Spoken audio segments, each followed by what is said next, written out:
अस्सलाम वालेकुम अज़ीज़ तलबा, हम आज इस वीडियो में एक ऐसा चैप्टर देखने जा रहे हैं जो कि बातचीत में, इंग्लिश स्पीकिंग में हमारी हेल्प करेगा। और इसी तरह एसएससी में, बोर्ड के एग्ज़ाम में और एचएससी में, 12th के एग्ज़ाम में भी मॉडल ऑक्सिलरीज पर क्वेश्चन पूछे जाते हैं। तो हम इस वीडियो में किस तरह से कुछ ख़ास तरीके से बातचीत की जाती हैं, अपने ज़माने माजी के पास्ट की हैबिचुअल एक्शंस बताई जाती है, किस तरह से उसे इंग्लिश में कहा जाए वो देखेंगे। और दूसरा, इस वीडियो में देखने का आपको फ़ायदा, इस वीडियो को देखकर फ़ायदा ये होगा कि 10वीं में और 12वीं में और 9वीं में मॉडल ऑक्सिलरीज पर किस तरह से क्वेश्चंस आते हैं आइडेंटिफिकेशन के लिए, और उनके फंक्शंस स्टेट करने के लिए जो है 9वीं और 10वीं और 12वीं में क्वेश्चंस आते हैं एग्जाम में। तो वो ये वीडियो देखने के बाद आप काबिल इंशाल्लाह ताला हो जाओगे उस प्रॉब्लम्स को, उन सवालों को सॉल्व करने के।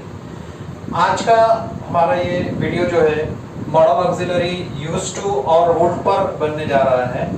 और इस वीडियो को जो है आप इख्तिताम तक, एंड तक देखें। इस वीडियो के एंड में मैंने आपके लिए होमवर्क भी दे रखा है। आपको वो होमवर्क सॉल्व करके आपका जो पर्टिकुलर व्हाट्सएप ग्रुप हमारे स्कूल का बनाया हुआ है उस पर अपने बयास का, उस पर्टिकुलर पेज का तस्वीर निकालकर आपको जो है वो होमवर्क के फोटोज शेयर करना है। आपको अगर कुछ प्रॉब्लम्स है, कुछ समझ में नहीं आता है, तो आप ग्रुप पर बिना झिझक जो है वो क्वेश्चंस कर सकते हैं। तो आज की हमारे इस चैप्टर की मॉडल ऑक्सिलरी है जो हम देखने जा रहे हैं, यूज टू और वुड। वो मॉडल ऑक्सिलरी यूज टू और वुड का यूज क्या है? मॉडल ऑक्सिलरी यूज टू और वुड जो है मैं एक स्पेशल वीडियो वुड पर बनाने वाला हूँ। वुड के मुख्तलिफ इस्तेमालात है, लेकिन फिलहाल यहाँ पर हम दोनों का एक यूज देखेंगे, यूज टू का और मॉडल ऑक्सिलरी वुड का जो है पास्ट की हैबिचुअल एक्शंस को डिनोट करने के लिए, बताने के लिए यूज टू और वुड का यूज होता है। दोनों का यूज सेम है और एग्जाम में दोनों पर इस तरह से भी क्वेश्चन आ सकता है, remove used to. For example एक सेंटेंस दिया हुआ है, he used to go by bus। तो इसके लिए आपको सवाल आएगा कि जो दिया हुआ सेंटेंस है he used to go by bus, इस सेंटेंस में से used to निकालिए, remove used to and rewrite the sentence। used to को निकालकर किस तरह से सेंटेंस को लिखा जाता है, आंसर में हमें क्या मॉडिफिकेशन करना होता है, ये वीडियो देखने के बाद इंशाल्लाह ताला आप उसको सॉल्व करेंगे। तो सबसे पहले एक बात हमारे को यहाँ समझना है कि यूज टू और वुड ये मॉडल ऑक्सिलरी है और इनका इस्तेमाल क्या है, इंग्लिश में इसे किस लिए यूज किया जाता है। तो यहाँ पर मैंने इसके फंक्शंस लिखा है कि यूज टू और वुड, इनके फंक्शंस है shows past habitual actions. Past मतलब जमाने माजी, गुजरा हुआ वक्त। गुजरे हुए वक्त में अगर कोई काम हम रोजाना किया करते थे, क्योंकि इसकी मीनिंग अगर आप उर्दू में, हिंदी में देखना चाहोगे तो यूज्ड टू की मीनिंग होता है किया करता था, और वुड का भी मीनिंग हो सकता है किया करता था। लेकिन वुड को हम ज्यादातर नेगेटिव सेंटेंसेस में यूज करते हैं, नहीं किया करता था कि सेंस में। तो जमाने माजी के या गुजरे हुए वक्त के जो काम हम रोज किया करते थे, उन कामों को शो करने के लिए, डिनोट करने के लिए, जाहिर करने के लिए हम यूज टू का यूज करते हैं। अब इसके सेंटेंस इंग्लिश में किस तरह से बनाया जाता है उसके लिए मैंने स्पेशल यहाँ पर एक स्ट्रक्चर दिया हुआ है। सबसे पहले किसी भी मॉडल ऑक्सिलरी का सेंटेंस बनाते वक्त में हम सब्जेक्ट लेंगे। सब्जेक्ट क्या होता है, व्हाट इज सब्जेक्ट? सब्जेक्ट बोले तो डूअर ऑफ एक्शन, कोई काम को करने वाला। अगर कोई काम होता है डियर स्टूडेंट्स, तो उस काम को करने वाला भी होता है। फॉर एग्जाम्पल टीचर पढ़ाते हैं, तो अब इसमें पढ़ाने का काम हो रहा है और पढ़ाने के काम करने वाले हैं टीचर, तो डूअर ऑफ एक्शन में टीचर, इसलिए हम बोलेंगे कि टीचर सब्जेक्ट है। फॉर एग्जाम्पल वो बस चलाता है, अब इसमें बस चलाने का काम हो रहा है, कौन करता है? वो। तो वो ये हो गया उस सेंटेंस का, उस जुमले का सब्जेक्ट। तो इसी तरह से हम सबसे पहले लेंगे काम करने वाले को, सब्जेक्ट को, फिर उसके बाद लेंगे मॉडल ऑक्सिलरी यूज टू, या अगर वुड का यूज कर रहे हैं तो वुड, दोनों में से कोई एक। फिर उसके बाद लेंगे वर्ब का फर्स्ट फॉर्म। आपके सहूलियत के लिए मैंने यहाँ पर चंद वर्ब दिए हैं जिसकी मदद से आप मुख्तलिफ सेंटेंसेस, जुमले बना सकते हैं। फिर वर्ब का फर्स्ट फॉर्म, उसके बाद लेंगे ऑब्जेक्ट। एक्चुअली ये जो हमारा लेसन है ये वर्ब पर डिपेंड है। पार्ट्स ऑफ स्पीच की चौथी किस्म है वर्ब, और वर्ब की जो है मुख्तलिफ किस्में होती है। मैंने इससे पहले एक वीडियो में आपको वर्ब के ताल्लुक से डिटेल में बताया हुआ है। हमने देखे थे कि वर्ब की मेन दो किस्में होती है, फाइनाइट वर्ब और non finite verb. Finite verb में मेन वर्ब होता है और ऑक्सिलरी वर्ब होता है और लिंकिंग वर्ब होता है। तो ऑक्सिलरी वर्ब की दो किस्में, एक होता है to be, to have, to do के फॉर्म जिन्हें हम हेल्पिंग वर्ब भी कहते हैं, और दूसरा होता है सेकेंडरी मॉडल, मतलब मॉडल ऑक्सिलरी। तो मॉडल ऑक्सिलरी यूज्ड टू और वुड हम देख रहे हैं। एक दो मॉडल ऑक्सिलरी पर इससे पहले मैं वीडियो बना चुका हूं। तो ये स्ट्रक्चर के मुताबिक हम सेंटेंस बनाएंगे। मैंने हिंदी में यहाँ पर कुछ सेंटेंस दिया, इसको हम इंग्लिश में जो है ट्रांसलेट करके किस तरह से सेंटेंस को बोला जाता है वो बनाकर देखेंगे। तो यहाँ पर मैंने सेंटेंस दिया है एग्जांपल के तौर पर, वो क्रिकेट खेला करता था। वो क्रिकेट खेला करता था मतलब ज़माने माजी में, गुजरे हुए वक्त में एक काम किया करता था जो कि अब नहीं करता, ज़माने माजी में किया करता था। तो अब ज़माने माजी में अगर किया करता था तो उसके लिए हम यूज करते हैं यूज्ड टू का या वुड का। हम दोनों का ही यूज करके सेंटेंस को कंफर्टेबली बना सकते हैं। तो वो क्रिकेट खेला करता था, इस सेंटेंस को इंग्लिश में बनाने के लिए सबसे पहले हम लेंगे सब्जेक्ट, काम करने वाला। इस सेंटेंस में काम करने वाला कौन है? वेरी गुड, काम करने वाला इसमें वो। और इंग्लिश में वो के लिए दो वर्ड है, ही और शी। अपन यहाँ पर फॉर एग्जांपल लेते हैं ही। फिर उसके बाद सब्जेक्ट के बाद क्या लेंगे? यूज्ड टू या वुड। हम यहाँ पर लेंगे used to, he used to. फिर उसके बाद लेना है वर्ब का फर्स्ट फॉर्म। अब इसमें वर्ब कौन सा काम हो रहा है? खेला करता था, खेलने का काम हो रहा है। इंग्लिश में खेलने के लिए कहते हैं प्ले। प्ले मतलब खेल, या टू प्ले मतलब खेलना। तो अब यहाँ पर अपन लेंगे play, he used to play, वो खेला करता था। क्या खेला करता था? ऑब्जेक्ट। ऑब्जेक्ट मतलब जिस चीज के ऊपर काम किया जाता है। जैसे कि अरबाज चॉकलेट खाता है। इस सेंटेंस में खाने का काम कर रहा है अरबाज, सब्जेक्ट, वर्ब है खाना, ईटिंग, और काम किस चीज के ऊपर कर रहा है? मतलब सब्जेक्ट के काम करने की वजह से जो चीज मुतासिर होती है, जिस पर इफेक्ट पड़ता, वो चीज को कहते हैं ऑब्जेक्ट। तो इस चॉकलेट, अरबाज चॉकलेट खाता है, इस सेंटेंस में चॉकलेट हुआ ऑब्जेक्ट। उसी तरह से इस सेंटेंस में वो खेला करता था। क्या खेला करता था? क्रिकेट। तो he used to play cricket.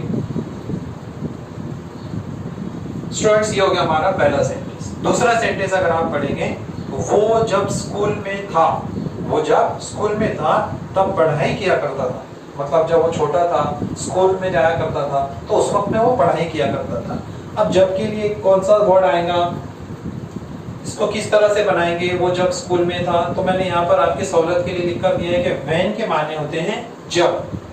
When के मायने होते हैं जब। मैंने मिसाल के तौर पर एक फ्रेज यहाँ पे बना के दिया, व्हेन आई वाज, जब मैं था। अपने बोलना है जब वो था। व्हेन, व्हेन मतलब जब, ही, वो के लिए क्या लेते हैं अपन? ही। व्हेन ही वाज, कहाँ पे था? स्कूल में। में के लिए इन, तो in the school. When he was in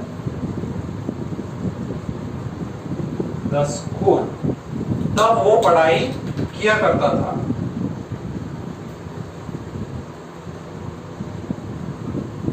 He used to study। पढ़ाई करने के लिए वर्ब मैंने दिया है स्टडी। तो he used to study। When he was in the school, he used to study। वो जब स्कूल में था तब पढ़ाई किया करता था। तीसरा एग्जाम्पल मैंने दिया है यहाँ पे फ्रेंड्स, हुज़ैफ मेरे पीरियड में बातें करता था। कौन बातें करता था? सब्जेक्ट। सब्जेक्ट कौन है? बातें करने का काम कौन कर रहा है? हुज़ैफ। तो हुज़ैफ लेंगे यहाँ पर, हुज़ैफ। फिर सब्जेक्ट के बाद क्या लेते हैं? Used to. Huzaif used to, Huzaif किया करता था। यूज्ड टू की मीनिंग क्या होती है? किया करता था। क्या किया करता था? बातें। बात करने के लिए, उसका हिंदी में जो सेंस है बात करना, तो इंग्लिश में क्या बनेगा? टॉक। तो यहाँ पर लेंगे अपन टॉक। उज़ैफ यूज्ड टू टॉक, उज़ैफ बातें किया करता था। कब किया करता था, क्या किया करता था, कहाँ किया करता था, तो वो बताएगा ऑब्जेक्ट। ऑब्जेक्ट है यहाँ पर मेरे पीरियड में, मे के लिए आएगा इन, मेरे के लिए आएगा my period. Uzaif used to talk in my period, Uzaif मेरे पीरियड में बात किया करता था। उसके बाद लास्ट एग्जांपल मैंने दिया यहाँ पर, साद सर हमें उर्दू पढ़ाया करते थे। मतलब जब हम स्कूल में थे, माजी में, गुजरे हुए वक्त में, तो साद सर जो है हमें उर्दू का सब्जेक्ट लिया करते थे, हमें उर्दू पढ़ाया करते थे। मतलब अब उनकी वो हैबिचुअल एक्शंस थी, और इसको बयान करने के लिए हम वो यूज्ड टू या वुड, ये दोनों भी मॉडल ऑक्सिलरी का यूज कर सकते हैं। फिलहाल यहाँ पर अपन लेंगे यूज्ड टू। साद सर हमें उर्दू पढ़ाया करते थे। सब्जेक्ट कौन है इसमें, पढ़ाने का काम कौन करते थे? साद सर। सब्जेक्ट हुए साद सर।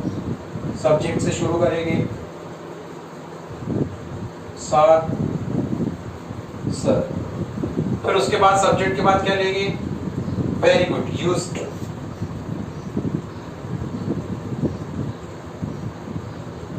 एक्शन, काम क्या थी सर की? एक्शन क्या था? पढ़ाने का काम, तो पढ़ाया करते थे, तो इसलिए यूज्ड टू पढ़ाने के लिए यहाँ पे वर्ब दिया मैंने teach. Saad sir used to teach, Saad sir पढ़ाया करते थे। अब ऑब्जेक्ट, उनके पढ़ाने कौन सी चीज पढ़ाते थे? तो यहाँ पर लिखा हुआ है उर्दू, तो उर्दू क्या होगा हमारे सेंटेंस का? ऑब्जेक्ट। तो Saad sir used to teach Urdu. इस तरह से प्यारे बच्चों जो है इंग्लिश से उर्दू में या उर्दू से इंग्लिश में हम सेंटेंस को यूज्ड टू वुड की मदद से बना सकते हैं। डियर स्टूडेंट्स, अब हम देखेंगे यूज्ड टू के मुख्तलिफ examples. I used to play cricket, मैं क्रिकेट खेला करता था। I used to study how to speak English, English में किस तरह से बात की जाती है मैं ये सीखा करता था। I used to go at Shegaon, मैं शेगांव जाया करता था। आई यूज्ड टू वर्क, मैं काम किया करता था। आई यूज्ड टू हेल्प, मैं मदद किया करता था। आई यूज्ड टू बीट, मैं मारा करता था। आई यूज्ड टू ईट, मैं खाया करता था। अब जितने भी सेंटेंस है हम इसकी जगह पर वुड का यूज कर सकते हैं। For example, he would play cricket, वो क्रिकेट खेला करता था। When he was in the school, he would study, जब वो स्कूल में था तो वो पढ़ाई किया करता था। मतलब हम हर जगह यूज्ड टू की जगह पर वुड का यूज कर सकते हैं। एग्जाम में इस पर क्वेश्चंस भी आते हैं यूज्ड टू को रिमूव करने के लिए या वुड को रिमूव करने के लिए। जब यूज्ड टू को रिमूव करने के लिए कहा जाएगा उस वक्त में हम वुड का यूज करेंगे, और जब वुड को रिमूव करने के लिए कहा जाएगा उस वक्त में हम यूज्ड टू का इस्तेमाल करेंगे। किस तरह से, आइए देखते हैं उसको कुछ मिसालों के जरिए। आपके सामने एक एग्जांपल यहाँ पर दिया हुआ है कि एग्जाम में बोर्ड के पेपर में किस तरह से इस पर सवाल आ सकता है। जो 9वीं और 10वीं के बच्चे देख रहे हैं इस वीडियो को वो जरूर देखें। Qasim used to learn English speaking, इसके मीनिंग क्या होगा? कासिम यूज्ड टू के मायने क्या होते हैं? किया करता था। क्या किया करता था? लर्न मतलब सीखना, किसी चीज को सीखना। फॉर एग्जाम्पल, मैं उर्दू पढ़ना सीखता हूँ, मैं इंग्लिश में बात करना सीखता हूँ, मैं मैथ के प्रॉब्लम सॉल्व करना सीखता हूँ, मैं साइंस के प्रॉब्लम हल करना सीखता हूँ। तो सीखना, लर्न। तो कासिम यूज्ड टू, कासिम क्या करता था? लर्न मतलब सीखा करता था। क्या सीखा करता था? इंग्लिश स्पीकिंग, इंग्लिश में बात करना सीखा करता था। अब ये सेंटेंस मसलन आपको दिया हुआ है और आपको उस पर दो तरीके के सवाल बोर्ड के एग्जाम में पूछे जा सकते हैं। पहला सवाल है उसमें remove used to and rewrite the sentence. आपको उसमें से यूज्ड टू को रिमूव करना है। रिमूव करना मतलब निकालना, रिमूव करना मतलब निकालना। आपको ये दिए हुए सेंटेंस में से यूज्ड टू को निकालना है और सेंटेंस को दोबारा लिखना है। अब यूज्ड टू को अगर निकालेंगे अपन तो उसके मानी को बरकरार रखने के लिए कुछ ना कुछ वहां पर अपने को ऐड करना होगा। ये दूसरा तरीका है सवाल पूछने का, डायरेक्टली आपको सवाल आएगा use would and rewrite the sentence. Would का इस्तेमाल करके जुमले को दोबारा लिखो। अब अगर वुड इस सेंटेंस में अगर अपन ऐड करेंगे तो ऑब्वियसली अपने को कोई चीज उसमें से निकालना पड़ेगा, सेंटेंस को मॉडिफाई करना पड़ेगा, क्योंकि यूज टू इसकी जगह पर आप यूज कर सकते हैं वुड का, और वुड इसकी जगह पर यूज कर सकते हैं यूज टू का, जबकि ये पास्ट हैबिचुअल एक्शन बता रहा हूं। तो कासिम की इंग्लिश स्पीकिंग सीखने की पास्ट हैबिचुअल एक्शन थी, उसकी आदत थी। अब इसमें अपन वुड का यूज करके देखेंगे। तो सबसे पहले लेंगे सब्जेक्ट, सब्जेक्ट रहना as it is Qasim used to. अब यूज्ड टू को तो अपने को निकालना है, तो यूज्ड टू निकाल लेंगे। और यूज्ड टू अगर जिस वक्त में अपन रिमूव करते हैं, यूज्ड टू को निकालते हैं, उस वक्त में यूज्ड टू की जगह पर हम यूज करते हैं वुड का, इसलिए हम यहाँ पे लिखेंगे वुड, कासिम वुड। फिर सारा सेंटेंस एज इट इज रहे, used to would run English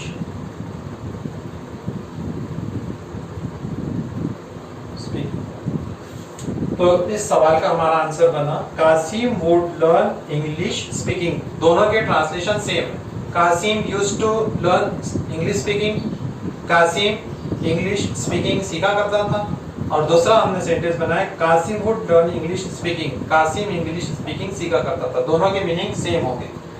आपके मन में एक सवाल उठ रहा होगा कि वुड का यूज कहाँ करें और यूज्ड टू का यूज कहाँ पे करें। तो मैं आपको रिकमेंड करूंगा कि जब हम हमारे ज़माने माजी में ऐसा काम हम नहीं किया करते थे, मैंने यहाँ पर लिखा है कि वुड के ज़्यादातर जो मैक्सिमम यूज होता है नहीं किया करता था। निगेटिव सेंटेंसेस में हम वुड को फोकियत देंगे, तरजीह देंगे, प्रेफरेंस देंगे उसको यूज करने के लिए। फॉर एग्जाम्पल मुझे बोलना है मैं जब छोटा था, व्हेन आई वाज लिटिल, या फिर जब मैं बच्चा था व्हेन आई वाज चाइल्ड, या जब मैं स्टूडेंट था व्हेन आई वाज स्टूडेंट, मैं क्रिकेट नहीं खेला करता था। अब इसमें नहीं आया, नेगेटिव सेंटेंस है, I would not play cricket, मतलब नेगेटिव सेंटेंसेस में आप वुड को जो है प्रेफरेंस देंगे। दूसरी जगह पर जब कोई आप पूरा पैराग्राफ जो है हैबिचुअल एक्शंस लिख रहे हैं पैराग्राफ में, तो आप फर्स्ट टाइम यूज्ड टू का यूज कर लिए, तो अगेन एंड अगेन दोबारा जो है आपको यूज्ड टू नहीं लिखना है, बल्कि यूज्ड टू की जगह पर लिखना है वुड। पहले सेंटेंस में याद रहे आपने यूज्ड टू यूज कर लिए, तो उसके बाद के सेंटेंसेस में पास्ट हैबिचुअल एक्शंस बताने के लिए वुड का यूज होगा। तो ये था मॉडल ऑक्सिलरी यूज्ड टू और वुड। आपके इंशाल्लाह ताला समझ में आया होगा। आप इस तरह के बहुत सारे वर्ब्स लेकर बहुत सारे सेंटेंस बना सकते। तो जैसा कि फ्रेंड मैंने आपको इस वीडियो के शुरुआत में बताया था कि मैं एंडिंग में होमवर्क दूंगा, तो ये आपके लिए मैंने यहाँ 4 सेंटेंस दिए हैं, जिसको आपको इंग्लिश में यूज्ड टू और वुड की मदद से ट्रांसलेट करके अपने उस पेज का फोटो हमें व्हाट्सएप ग्रुप पर डालना है। पहला इसमें एग्जांपल आपको दिया गया ट्रांसलेट करने के लिए, सुफियान उर्दू पढ़ाया करता था। दूसरा सेंटेंस है अवेज इंग्लिश में बात किया करता था। बात करने के लिए टॉक और पढ़ाने के लिए टीच दिया हुआ है। रेहान सवालात पूछा करता था। पूछने को कहते हैं आस्क। और चौथा सेंटेंस है सीमा मैथ हल नहीं किया करती थी। सीमा मैथ सॉल्व नहीं किया करती थी, हल को सॉल्व करना कहते हैं। तो ये है होमवर्क। आपको अगर किसी तरह का कोई पहले समझने में प्रॉब्लम है तो आप वो सवाल भी पूछ सकते हैं, और अगर आपको अल्हम्दुलिल्लाह समझ में आया तो आप इन सवालों के इनको ट्रांसलेट करके जो है अपने जवाब बताइए। और इस जो चैनल है इसको सब्सक्राइब कीजिए, ताकि इस तरह के और जो वीडियो है आपको वो तरतीबवार देखने को मिले। अल्लाह हाफिज़।